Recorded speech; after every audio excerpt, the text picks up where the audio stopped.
this discussion is a little bit different. It's going to cover some best practices for church investment programs. So it's great to see you both. Thank you for being part of Live from West Path. And what information do you have about these best practices to share with us? Yeah, thanks, Bob. My name is Sarah Metroff. I'm the marketing manager of investments, and the gentleman sitting next to me, Joe Halwax, needs no introduction unless you are just now joining us. So thank you for sitting down with me again, Joe. So I know that organizations have a lot to consider when sitting down and trying to practically manage their investments, and it can be quite overwhelming. So to set the foundation for our conversation, I'd like for you to talk about some of the challenges that churches face when managing their investment funds.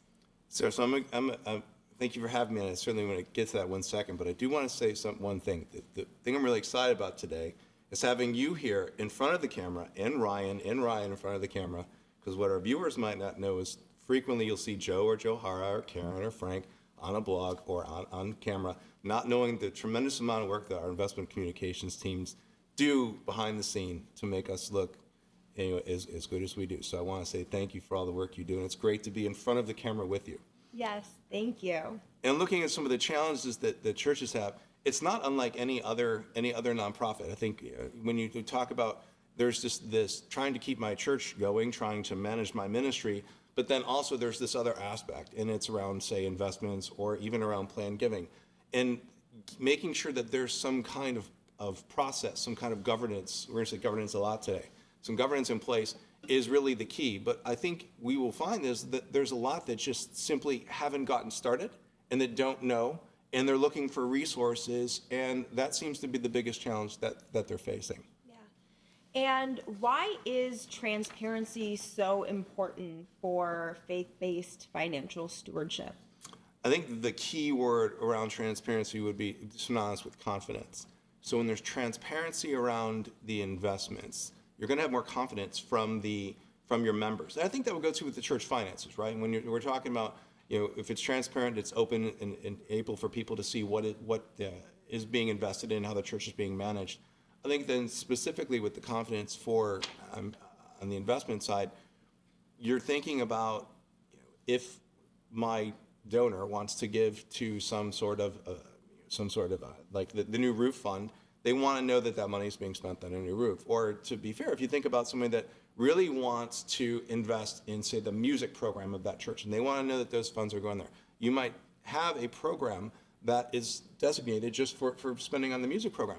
But that person needs the transparency to know that that's where their donation is going and that their wishes are being followed. So for a church putting the kind of governance and fiduciary, say, guidelines in place, that's going to increase the transparency and then hope it's a better experience for the members and the donors and the church broadly. Yeah, exactly. And I think that idea of confidence can also really lean into the direct impact that people want to feel like they're having. So if they've grown up playing music, they're really excited about giving to a project like that, which can hopefully encourage people to give more in the future if they're really feeling that direct transparency and connection. So I know that a lot of our viewers come from a variety of backgrounds, a variety of different sizes of churches. Some of them may have programs like this in place and they're just looking to improve them. And some may not have started at all. So where would you advise organizations start if they're just looking to begin some of this investment oversight? I think the key word here is governance, right? So that there's governance around these kinds of programs. Whether it's, again, like having a reserve fund or a capital campaign or some kind of longer term project like we just mentioned, for example, for a program like music, and is having that governance in place.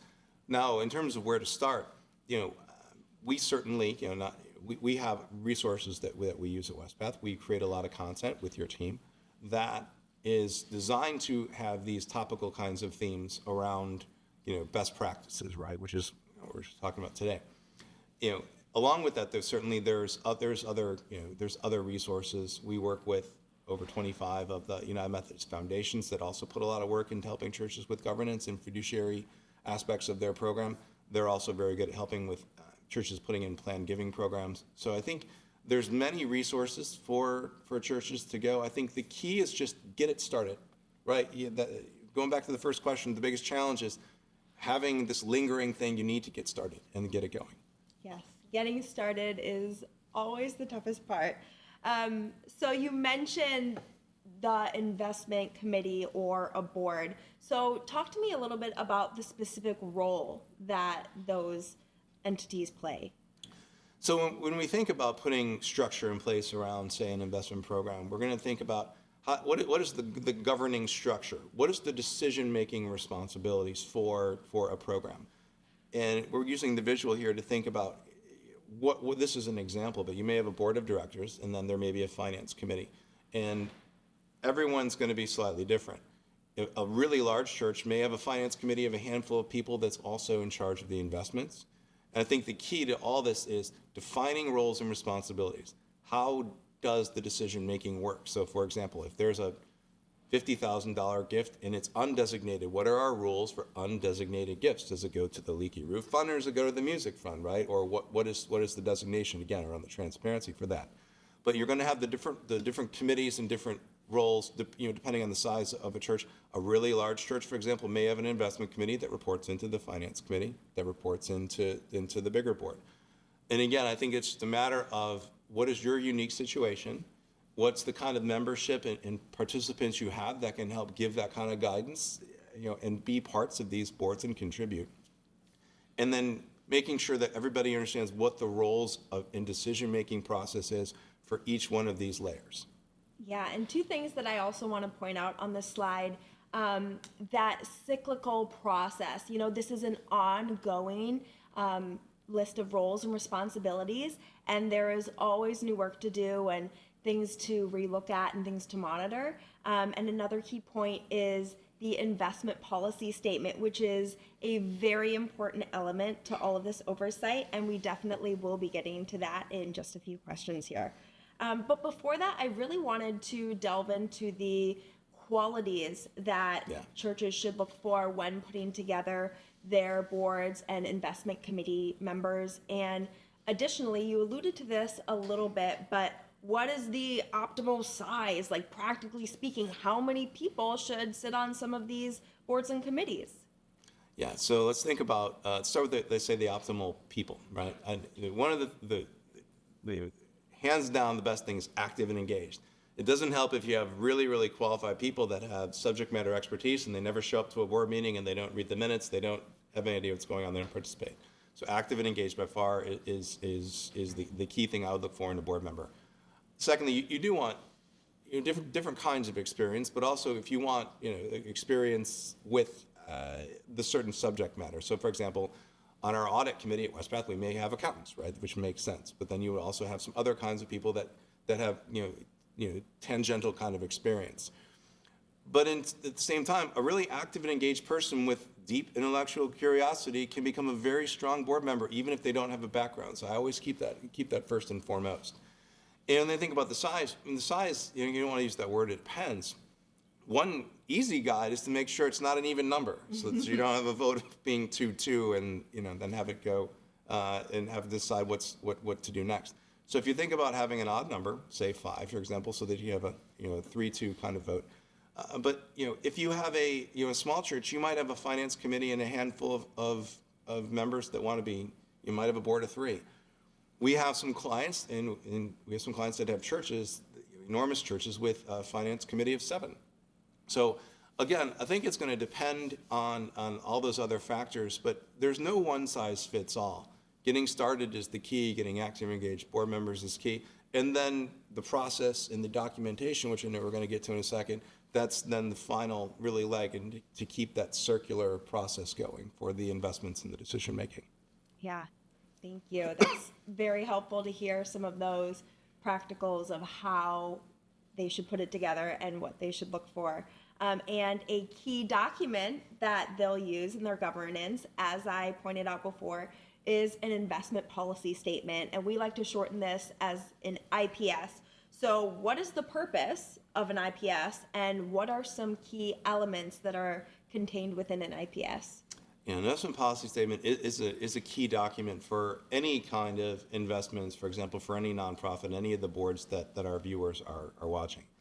And in its simplest form, the investment policy statement is wrapping up everything you and I just talked about. So we've decided on the decision-making structure. We've decided that we want to have the different committees that are responsible for, say, different assets, whether it's the financial matters of the church or the investments of the church. And we want to have that document then solidify in writing what does our investment program look like. And there's some different thoughts around other things that go into it. For example, you want to have each pool that's documented and managed differently. So for example, a capital campaign will be one kind of pool that's documented. It's invested in a certain way. It might be invested shorter term because you know you're spending the money. Whereas an endowed gift, like as a scholarship, that might be endowed in more of a 70-30 portfolio that Ryan and Frank talked about earlier, that's going to be designed to make 7 or 8% a year, using the income to pay for things like scholarships. But we're going to document that in the IPS, and we're going to document that so everybody knows there's no questions on how these things are operated. And I know we put something on the slide here, and one of the big keys, I think, too, is institutional memory, meaning new person joins and they start to question everything, which is great. They're active and engaged, they're questioning, they're using their past experience, but then there may not be a documented history, for example, of why some of the decisions were made. So this living document, you mentioned the circular, is something that we need to have, but we also need to be seen as a living document that's reviewed at least annually, making sure that there are edits when needed and then adjustments when needed, but also that we're adhering to it. Are we doing everything that we said we were going to do? So it really helps to have active and engaged board members when they can walk on and see that there's a document that really helps them get onboarded. Absolutely. And I'm wondering if you can step us through a couple of practical examples, maybe using the music fund that you talked about earlier and a new roof project, to talk about how this IPS can be used practically by boards and committees and what components they might consider in those examples. Yeah, and again, the IPS doesn't have to, it doesn't have to be overly complex. I probably should have mentioned that earlier, that you want to have the IPS be reflecting of what you're trying to achieve. So like a college or university with thousands of endowed scholarships and an operating budget is going to have a very different, very much more complex IPS than, say, a church that's got, for example, like a capital campaign and then some scholarship funds. But, going back to having each fund or each pool of assets, again, is going to have its own definition of what is its purpose. You may even document how it got there and it is showing what the purpose is. But it's going to have a different time horizon. Something that's going to be used, capital campaign or for some kind of project, is going to have a different liquidity need than a longer term asset. So we will look at what the allowable investments are and the ranges are for that pool of money. It may be, more money market kinds of funds and some fixed income and very, say, safer investments, because we know we're going to be using it in X amount of months. Looking at a different kind of pool that has no liquidity constraints, right? They're not going to spend it. They were endowed some money. The money is going to be used at a much later date for undetermined. That pool of money can have a different kind of constraints that we can put into an IPS. It can take more risk. It can, for example, hold more equities. It can hold a liquid investment. So again, making sure that we know in that IPS what is needed in terms of the need, the liquidity needs, but also then the risk tolerance of the committee to withstand, say, market ups and downs, is all elements that we would put into the IPS. Then working with that client, that church or that foundation, that college, we will then create that asset allocation for them, document it, and then make sure that we are living to that, right? When we meet with them, we'll be showing them that they're within their targets of their policy. So you're saying that leaky roof fund that maybe causes us issues anytime that it storms is going to have a shorter time horizon than something like an ongoing music scholarship fund, and that the risk tolerance for something like that leaky roof is going to be a lot lower than something that's just ongoing in perpetuity like that music fund. And we're going to have it all documented. Yeah, great. That's very helpful to see how that all fits in together with the IPS. My final question for you is, how does a partnership with WestPath help maintain and manage some of these transparency considerations, and how do we practically help our audience put this into place? Yeah, I mentioned earlier, we do have a lot of content that we put out about this, because this is all we do every day, right? We work with faith-based nonprofits to help manage their mission. So this is certainly our area of expertise. And you can see in here we've got some QR codes that people can click onto. But I would add, beyond, say, our website, we also do put in tools, right? There's tools that we're trying to give you to help you manage, to your keyword earlier, transparency. So for example, in the WestPath portal, we will have your account, and you would have your investments, and then you'll have people that'll have transaction authority, and the transaction authority may then have someone that has to approve, right? Again, that'll all be documented. So we can also go back and see what were the last transactions. And again, transparency, we know who's making what transactions, and are they for the purpose that they were intended for. So we're building you those tools within our portal that's going to help them manage these investments, and give them the tools that are going to help them maintain transparency in the governance that we're all setting in place. Right. So I'm going to go ahead and ask Bob and Rachel if we have any questions from our audience.